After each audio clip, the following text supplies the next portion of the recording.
Hi everyone, this is CA Megha Singhal.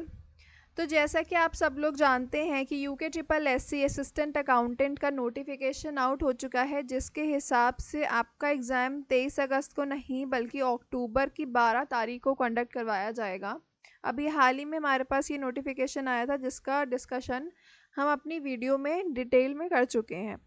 तो अब जब मैंने उसके सिलेबस को गो थ्रू करा, तो उसमें मुझे ऐसा लगा कि बहुत ज़्यादा चेंजेस नहीं है, पर जो उसमें सबसे बड़ा चेंज आया है वो आपका क्या आया है, वो आप सब लोग जानते हैं कि इन्होंने एक नई यूनिट इंट्रोड्यूस करी है, दैट इज़ यूनिट नंबर 7। अभी तक क्या था, सिर्फ 6 यूनिट थी। अब ये लोग क्या करा है, इन्होंने एक नई यूनिट ले आए हैं, यूनिट नंबर 7। ठीक है। तो उसी के रिगार्डिंग मैं आज थोड़ा सा डिटेल में डिस्कशन करूँगी कि क्योंकि ये बिल्कुल नई यूनिट है, आपने इसमें कुछ भी नहीं पढ़ा है, तो इसकी हमें क्या स्ट्रैटेजी अपनानी चाहिए, हमें कैसे इस सब्जेक्ट को प्रिपेयर करना है, ताकि ये भी हमारा एकदम थरर हो सके जैसे कि हमने बाकी यूनिट्स को अपना प्रिपेयर करा था। ठीक है। तो पहले तो मैं आप लोगों के साथ इस यूनिट का डिटेल में सिलेबस डिस्कशन करूँगी, क्योंकि ये कोर मेरे फील्ड से रिलेटेड है, इसीलिए इन सब के बारे में मुझे थोड़ा सा मेरा ज़्यादा एक्सपोजर है और नॉलेज भी है। तो हम सबसे पहले वो डिस्कस करेंगे। देन सेकेंडली मैं आपको बताऊंगी कि आपको इसकी प्रिपरेशन कैसे करनी है, ताकि एग्ज़ाम्स तक आप बिल्कुल इसके लिए रेडी हो सकें। ऐसा ना हो कि आप ये पूरी की पूरी यूनिट स्किप करके जाएं। और मुझे ऐसा लग रहा है कि इस यूनिट में स्कोप रहेगा, ऐसा नहीं है कि क्वेश्चन बिल्कुल ही आउट ऑफ द बॉक्स आएंगे जो कि आप सॉल्व ना कर सकें। So without wasting the time let us begin. So first is, देखो इस यूनिट का नाम क्या है, auditing, taxation and business loss. यहाँ पे तीन चीज़ें कवर हैं। पहली बात तो फर्स्ट है आपका ऑडिटिंग। देखो आप सब लोग यहाँ पे बीकॉम करके आए हुए हैं, तो आप लोगों ने ऑडिटिंग पढ़ा ही होगा, पर आई नो दिस थिंग कि आपने उतनी डिटेल में चीज़ों को नहीं पढ़ा होगा। पर अगर किसी ने थोड़ा भी पढ़ा है उसके बारे में, तो उसको चीज़ें पता होंगी। बेसिकली ऑडिट में हम करते क्या हैं, ऑडिट का पर्पस मेन ये होता है कि भाई किसी के कंप्लायंस चेक करना, कि उसने कंपनी में जो भी कंप्लायंस है, गवर्नमेंट के लीगल लॉस रेगुलेशंस हैं, या फिर अकाउंट्स के हिसाब से आपके जितने भी आपको लॉज बता रखे हैं कि इस हिसाब से आपको अपनी बुक्स ऑफ अकाउंट्स मेंटेन करनी है, आपने वो फॉलो प्रोसीजर करा है या नहीं करा है। सो ये ऑडिटिंग में आप पढ़ते हैं। अब आपके सिलेबस में ऑडिटिंग में क्या कवर है वो डिस्कस करते हैं। पहला क्या है, meaning, objective, basic principles and techniques of auditing. सबसे पहले आप उसके मीनिंग, ऑब्जेक्टिव्स, ये मतलब जर्नल टर्म्स हो गए, लाइक कि मीनिंग क्या होता है, फिर ऑडिट का ऑब्जेक्टिव क्या होता है, उसके बेसिक प्रिंसिपल्स क्या हैं और टेक्निक क्या होती हैं ऑडिट करने के। सेकंड क्या है, क्लासिफिकेशन ऑफ ऑडिट। अब क्लासिफिकेशन ऑडिट मतलब क्या हुआ कि ऑडिट कितने टाइप्स के होते हैं।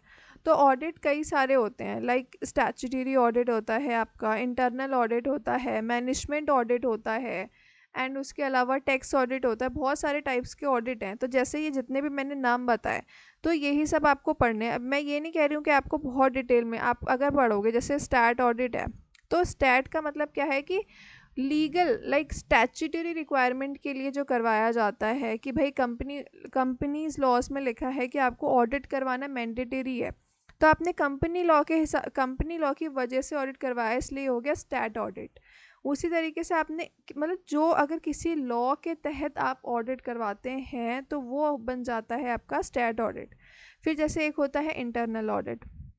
तो इंटरनल ऑडिट का क्या है कि कुछ कंपनीज पे वो कंपल्शन है कि उन्हें इंटरनल ऑडिट कंडक्ट करवाना ही पड़ेगा, पर सब कंपनीज के लिए नहीं है। वो इंटरनल ऑडिट बेसिकली आप अपने इंटरनल कंट्रोल्स देखने के लिए करवाते हैं कि जो हमारे कंपनी के कंट्रोल्स हैं वो सही हैं या नहीं है।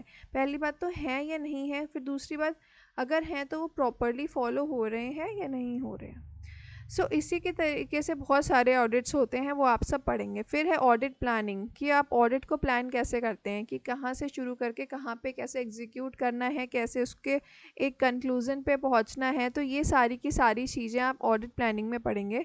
देन इंटरनल कंट्रोल, जैसा कि मैंने अभी इंटरनल ऑडिट के टाइम पे बताया, आप क्या करते हैं, उनके इंटरनल कंट्रोल्स को चेक करते हो, इंटरनल कंट्रोल्स को, कि पहली बात तो इंटरनल कंट्रोल्स होने चाहिए, और अगर वो हैं तो वो प्रॉपरली फॉलो हो रहे हैं या नहीं हो रहे हैं। फिर है इंटरनल चेक। अब इंटरनल चेक क्या हुआ, जैसे कि फॉर एग्जांपल एक बिल बना, तो बिल का एक भाई प्रोटोकॉल होना चाहिए कि ये है मेकर, अगर इसने बनाया है तो चेकर ये नहीं, चेकर कोई और बंदा हो।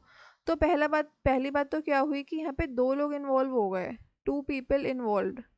तो अब एक जना अगर फ्रॉड कर भी रहा है तो दूसरा जना पकड़ लेगा, और फिर क्या है, कोई गलती हुई या नहीं हुई तो दूसरा जना उसको चेक करेगा। अब अथॉरिटी होती है बिल्स पे अलग अलग, कि इतने तक का बिल इस बंदे के पास अथॉरिटी है अप्रूव करने की, इससे ज़्यादा का होगा तो और कोई करेगा। फिर इंटरनल ऑडिट, ये हो गए ये सब। फिर क्या आ गया, ऑडिट प्रोसीजर, कि अब उसका प्रोसीजर क्या है, कि करना कैसे कैसे है। कि आप फर्स्ट क्या करते हो, वाउचिंग करते हो। अगर किसी ने प्रैक्टिकली उसको करा हो, ऑडिट कभी ऑडिट पे गए हो या करा हो, तो फर्स्टली होता है वाउचिंग, मतलब एक तरीके से आप उसमें डॉक्यूमेंटेशन पूरा चेक करते हो। डॉक्यूमेंट क्या बोलते हैं उसको, डॉक्यूमेंट्री एविडेंस हम उसमें देखते हैं। फिर क्या होता है, क्वालिफिकेशन। अब ये क्या हो गया कि एक कंपनी में या किसी भी फर्म में एज एन ऑडिटर अपॉइंट होने के लिए आपकी क्या क्वालिफिकेशंस होनी चाहिए। फिर अपॉइंटमेंट, अपॉइंटमेंट कैसे होता है। डिसक्वालिफिकेशन, कि आपने अगर जैसे कंपनी की मैं बात बता रही हूँ, बहुत सारी कंडीशंस हैं, अगर कुछ भी आपने ब्रीच करी तो आप डिसक्वालीफाइड हो जाओगे। फॉर एग्जांपल अगर उसमें ऐसा भी होता है कि एक्स अमाउंट से ज़्यादा आप कंपनी के शेयर्स नहीं खरीद सकते हो, 1 लाख आई गेस, 1 लाख से ज़्यादा के आप शेयर्स एक कंपनी के नहीं खरीद सकते। अगर आपने 1 लाख से ज़्यादा अमाउंट के उस कंपनी के शेयर्स खरीद रखे हैं तो आप उसका ऑडिट नहीं कर सकते। फिर रिमूवल, ऑडिटर को हटाएंगे कैसे, उसकी रेम्यूनरेशन, उसकी राइट्स ड्यूटीज़, कंपनीज ऑडिटर की, ये तो पूरा एक चैप्टर है, देखो मैं बताती हूँ कहाँ से। क्वालिफिकेशन, अपॉइंटमेंट, डिसक्वालिफिकेशन, ये पूरा का पूरा एक चैप्टर में कवर हो जाएगा आपका। ठीक है, फिर एक अगला चैप्टर ये आ गया, सेकंड क्या हो गया, टाइप्स ऑफ ऑडिट रिपोर्ट। इसमें 3 टाइप की होती हैं। एक तो पहला सिंपली तो क्लीन रिपोर्ट, या फिर क्वालिफाइड। फिर क्वालिफाइड 3 टाइप की होती हैं, तो वो सब पढ़ना है। उसके बाद थोड़ा सा यहाँ पे दे रखा है कॉस्ट ऑडिट के बारे में कि उसके स्पेशल फीचर्स। टैक्स ऑडिट क्या होता है, जैसे मैंने आपको बताया था, अभी मैंने शुरू में ही नाम ले लिया था, स्टैट ऑडिट होता है, इंटरनल ऑडिट होता है, cost audit, tax audit, management audit. तो ये सारे के सारे नाम आपके आगे इंडिविजुअली आपको पढ़ना है। रीसेंट ट्रेंड्स इन ऑडिट, तो ये सब देखो मैं बता रही हूँ, बहुत मतलब डिटेल में नहीं है, सिर्फ और सिर्फ एक तरीके से ओवरव्यू है। जैसे वो वाला क्या है, पहला चैप्टर आपका एक ये पढ़ लो, ये बहुत ईजी चैप्टर है, इसमें से क्वेश्चन आ सकते हैं। क्वालिफिकेशन, अपॉइंटमेंट, डिसक्वालिफिकेशन, जो ये मैंने इस पर मार्क करवाया था, ये वाला चैप्टर क्वालिफिकेशन से लेके ये एक ही चैप्टर है। फिर एक चैप्टर ये हो गया, इसको कर लो, बहुत सिंपल चैप्टर है, क्वेश्चन आ गया तो मज़ा आ जाएगा। ठीक है, उसके बाद ये सब देख लिया कि ये सब क्या होता है, कितने टाइप्स के ऑडिट होते हैं, ये हो गया। ये तो आपका हो गया ऑडिट, पूरा एक्सप्लेन कर दिया मैंने कि कैसे कैसे क्या क्या है। थोड़ा बहुत समझ में आया तो ठीक है, बाकी तो जब आप पढ़ेंगे तभी आएगा। नेक्स्ट क्या होता है, टैक्सेशन।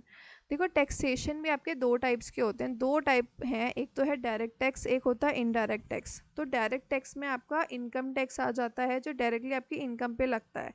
एक होता है जीएसटी, मतलब गुड्स एंड सर्विस टैक्स, जो कि इनडायरेक्ट टैक्स है, जो कि डायरेक्ट नहीं लगता है। जब आप कोई सामान खरीदते हो तो उसके ऊपर ही उन्होंने टैक्स छुपा हुआ होता है। समझ में आ रही है बात। तो जीएसटी, इनकम टैक्स सब लोग जानते हैं क्या होता है क्या नहीं होता। अब देखो ये जीएसटी तो मैं बता रही हूँ कि आप लाइक उसको बहुत अच्छे से कर सकते हो, क्योंकि ये नया एक्ट आया है, इसमें बहुत ज़्यादा ऐसी चीज़ें नहीं हैं। तो अब जैसे क्या है जीएसटी, भाई बहुत सिंपल है। पहला क्या है, meaning and structure of GST, कि अब जीएसटी होता क्या है। तो गुड्स एंड सर्विस टैक्स है, जो कि एक इनडायरेक्ट टैक्स है। उसमें क्या है, 3 टाइप के होते हैं, सीजीएसटी, एसजीएसटी, यूटीजीएसटी, एक ही हो गया, ये मतलब स्लैश लगेगा इनके बीच में, और एक होता है आईजीएसटी। अब कब कब क्या लगता है, तो भाई 2 तरीके की सप्लाईज हैं। अगर एक इंटर स्टेट है, मतलब एक स्टेट से दूसरे स्टेट में जा रहे हो, तो आईजीएसटी लग जाएगा। और एक होता है इंट्रा स्टेट, मतलब विद इन द स्टेट। तो जब आप within the state sell कर रहे हो तो उसमें क्या होता है, सीजीएसटी प्लस एसजीएसटी लगता है, एसजीएसटी या फिर यूटीजीएसटी। समझ में आ रही है बात। तो ये हो गया। उसके बाद क्या है, प्लेस ऑफ सप्लाई, कि भाई सप्लाई, प्लेस ऑफ सप्लाई किसको मानोगे आप, जहाँ पे गुड्स बन रहे हैं या जो गुड्स कंज्यूम कर रहे हैं, या फिर जहाँ पे वो बिकने के लिए गए। बहुत सारी चीज़ें हैं, तो उसका प्लेस क्या होगा, उसका टाइम क्या होगा, फिर टैक्सेबल इवेंट कम होगा, रजिस्ट्रेशन कैसे आप करवाते हैं, computation of GST, input tax credit, E way bills. ठीक है। सो ये सारी चीज़ें आप देखो, मैं सबसे पहले बताऊँ एक बेसिकली जीएसटी को ओवरव्यू ले लो, उसके बाद ये चीज़ मैंने बताई थी कि इंटर होता है या इंट्रा होता है, उसमें ये लगेगा, उसमें ये थोड़ा सा कंप्यूटेशंस के एक आधे क्वेश्चंस कर लेना, फिर इसको थोड़ा सा ढंग से पढ़ लेना, time and place of supply. ठीक है। तो जीएसटी में देखो सिलेबस बहुत कम है और क्वेश्चन इनमें से आएगा ही आएगा, तो जीएसटी को थोड़ा ढंग से करोगे तो इट विल बी बेटर। अब आ गया आपका इनकम टैक्स। इनकम टैक्स में क्या है कि भाई इनकम टैक्स तो ये हो गया कि हमें पता है इनकम के ऊपर लगता है, अब कैसे उसको कैलकुलेट करते हैं वो मेन कहानी है। तो भाई इसके अंदर आपके 5 हेड्स होते हैं, तो आपको पांचों हेड्स के पहले पढ़ना पड़ेगा। पहला होता है आपका सैलरी, फिर होता है आपका हाउस प्रॉपर्टी, फिर क्या होता है पीजीबीपी। पीजीबीपी मतलब बिजनेस या प्रोफेशन से जो इनकम होती है। उसके बाद आपका आता है कैपिटल गेन मतलब सीजी। कैपिटल गेन मतलब क्या होता है कि आपने कोई कैपिटल एसेट सोल्ड करे, उस पर जो प्रॉफिट होता है उसको कैपिटल गेन बोलते हैं। उसके बाद होता है अदर सोर्सेस। अदर सोर्सेस में क्या आता है कि भाई जैसे आपका इंटरेस्ट है, आपको बैंक से इंटरेस्ट मिला, आपका बैंक में खाता था, सेविंग बैंक था, उस पर आपको इंटरेस्ट मिला, तो आप उसको क्या, आपकी कौन सी इनकम है, अदर सोर्सेज है, क्योंकि ना तो वो सैलरी है, ना बिजनेस की है, ना कैपिटल गेन है, कहीं भी कवर नहीं हो रहा, तो आप उसको कहाँ पे कवर करेंगे, आप उसको अदर सोर्सेज में कवर करेंगे। आ रही है बात समझ में? तो आप क्या करेंगे उसमें, सबसे पहले बेसिक कॉन्सेप्ट्स, डेफिनेशंस वगैरह ये सब पढ़ लेंगे। फिर रेजिडेंशियल स्टेटस, ये क्या होता है कि भाई आपका जिस साल की हम इनकम कंप्यूट कर रहे हैं तो उसमें हमें पता होना चाहिए कि आप हमारी कंट्री के रेजिडेंट थे या नहीं थे। रेजिडेंट के लिए नियम अलग होते हैं, नॉन रेजिडेंट के लिए नियम अलग होते हैं। फिर टैक्स लाइबिलिटी निकालते हैं। एग्रीकल्चर इनकम, एग्रीकल्चर इनकम क्या होती है कि भाई खेती की ज़मीन से, जो खेती से आपने करी खेती बाड़ी करके, वो क्या होती है, एग्जेम्प्ट होती है, पर उसके भी नियम है कि वो कैसे काउंट करते हैं, कैसे ऐड करते हैं, वो सब पढ़ना पड़ेगा। एग्जेम्प्टेड इनकम, कुछ इनकम्स ऐसी होती हैं जिसके ऊपर टैक्स नहीं लेती है सरकार, वो आपकी एग्जेम्प्ट हैं। फिर आते हैं डिफरेंट हेड्स, तो हमने पढ़े 5 हेड्स हैं, set of, carry forward, clubbing. तो भाई सीए वाले बच्चों के लिए तो क्लबिंग मतलब ये जो इनकम टैक्स वाला क्लब है वही होता है, उसके अलावा कुछ नहीं। देन डिडक्शंस, उसके बाद कंप्यूटेशन, कैसे आईटीआर को कंप्यूट करा जाता है, total income tax liability, TDS TCS, online file कैसे करते हैं रिटर्न। सो दीज आर जो आपके टॉपिक्स हैं, ये आपके इनकम टैक्स के हैं। ठीक है। उसी के साथ साथ आपका एक और टॉपिक है बिजनेस लॉस। बिजनेस लॉस में क्या है, आपके एक्ट्स दे रखे हैं। First is Indian contract act, negotiable instrument act,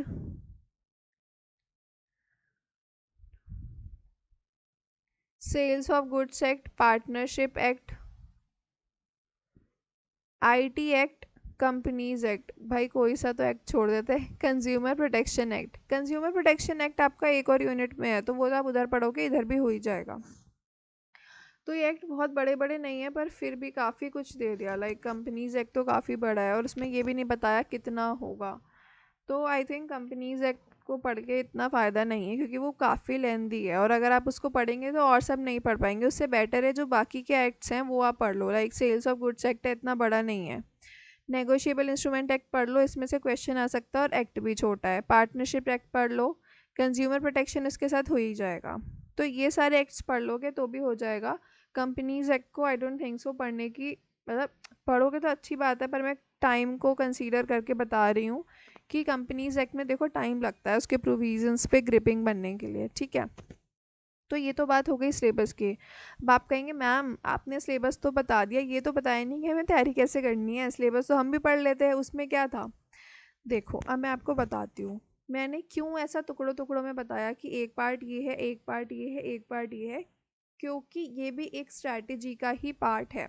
अब आपको इसकी तैयारी करनी कैसे है। फॉर एग्जांपल आपने ऑडिटिंग से स्टार्ट करा, ठीक है, तो आपको क्या करना है, जैसे मैंने जो टॉपिक को वो करवाया कि लाइक ये एक पार्ट है, ये एक चैप्टर है, ये एक है, तो वो टॉपिक आपको यूट्यूब पे डालना है। उसकी बहुत सारी टीचरों की वीडियो मिल जाएंगी, बहुत सारे सीएज ने रिवीजन वीडियोस ले रखी हैं, चैप्टर करवा रखे हैं कैसे ना कैसे करके आपको अवेलेबल हो जाएगा। आपको कुछ नहीं करना, सिंपली उनकी रिवीजन वीडियोस देखनी है, 2-3 बार देखोगे अपने आप ग्रिपिंग आ जाएगी चीज़ों पे, ठीक है। अब आपने वीडियोस देख ली, देन आपको पता ही है मेरा टेलीग्राम चैनल है। अब मैं क्या करूँगी, स्पेसिफिकली यूनिट नंबर 7 पे फोकस करूँगी कि मैं शायद जैसे ऑडिट से स्टार्ट कर लिया तो ऑडिट का पहला चैप्टर है भाई, उसके क्वेश्चंस डाल दिए। फिर नेक्स्ट क्या हुआ, अगले दिन दूसरे टॉपिक के, फिर अगले दूसरे टॉपिक, कैसे करते करते मैं ट्राई करूँगी सारे टॉपिक्स कवर कर लूँ, जिससे क्या हुआ उधर आप क्लासेस देखोगे, उधर आके मेरे एमसीक्यूज़ की प्रैक्टिस कर लोगे। That's it I am saying that's it.